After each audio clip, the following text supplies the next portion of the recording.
Wong dikapak-kapakno ki ya penak nang omah. Penak nang omah, tapi dicukupi karo bojone ngono lho. Dikapak-kapakno meneh ya nek kerja ning luar negeri sak penak-penake karo bose kuwi lho, jare sak penak-penake ya. Yo penak ning omah, panggah penak ning omah. Lah wong ning kene posisi kerja kok kowe apa leh HP turu-turu santai-santai ngono. Jare wong-wong kerja penak, santeng. Ya mosok ya harus kerja wong ade digaji, mosok digaji arep turu.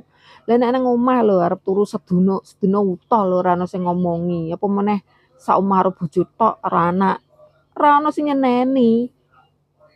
Sak senenge awake dhewe, ora masak ya ora apa-apa angger bojone anu lho ya, angger bojomu pengerten lho ya, ora masak jajan ning njaba ngono kan kuwenak. Penak nang omah diomongi.